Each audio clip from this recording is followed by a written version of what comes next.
Madam నిన్న కూడా మనకు ఒకరు కాల్ చేశారు. అంటే ఒక 35,000 ఏనట కట్టాల్సింది, అంటే ఒక ఈఎంఐ చెల్లించలేదు అనుకుంటా. క్రెడిట్ కార్డు వాళ్ళు కాల్ చేసి అడిగారు, ఇంకో టైం అడిగాడు ఇతను. మళ్ళీ చుట్టాలకు కాల్ చేసి అడుగుతున్నారట, బ్లేమ్ చేస్తున్నారట, ఏం చేయాలి అని చెప్పేసి అడుగుతున్నారు.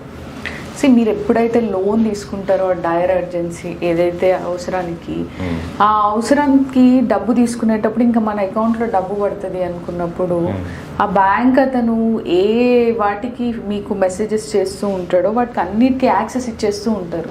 అసలు నోటిఫికేషన్ ఏది, నేను కాంటాక్ట్స్ యాక్సెస్ అలౌ చేస్తున్నానా, ఫొటోస్ యాక్సెస్ అలౌ చేస్తున్నానా, ఇది ఏది చూసుకోకుండా అన్నిటికీ ఓకే ఓకే నొక్కే, వాడు ఓకే అనే నొక్కమంటారు, వీళ్ళు ఓకే అనే నొక్కేస్తారు. సో దానివల్ల వీళ్ళ కాంటాక్ట్స్ కానీ ఫొటోస్ కానీ పర్సనల్ థింగ్స్ డేటా అంతా వాళ్ళకి వెళ్ళిపోతుంది.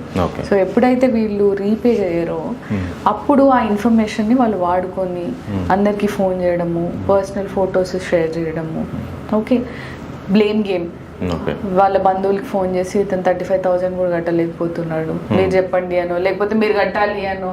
వాళ్ళు ఎందుకు కడతారండి, అదేమన్నా అసలు వాళ్ళకి ఏం సంబంధం, వాళ్ళేం అయినా కానీ వీళ్ళు అలా బెదిరిస్తూ ఉంటారు. సో మీరు ముందే ఎప్పుడైతే తీసుకుంటున్నారో అట్లాంటప్పుడు అసలు దేనికి యాక్సెస్ ఇస్తున్నాము అనేది చూసుకోవాలి. నేను ఎందుకు చెప్తున్నానంటే ప్రీవియస్గా ఒక అతను ఆంధ్రప్రదేశ్కి సంబంధించిన ఒక అబ్బాయి సూసైడ్ చేసుకొని చనిపోయాడు. Only for 2,000 rupees EMI pay చేయనందుకు తన వైఫ్వి మార్ఫ్డ్ న్యూడ్ వీడియోస్ అందరికీ షేర్ చేశారు. అతను అవమానంగా ఫీల్ అయ్యి చనిపోయాడు. సో ఇట్లాంటివి చిన్న విషయాలే కానీ పెద్ద వాటికి దారితీస్తాయి కాబట్టి కేర్ఫుల్గా ఉండాలి మీరు ఏదైనా యాక్సెస్ ఎవరికైనా బ్యాంకర్స్కి ఇన్ఫర్మేషన్ ఇస్తున్నప్పుడు.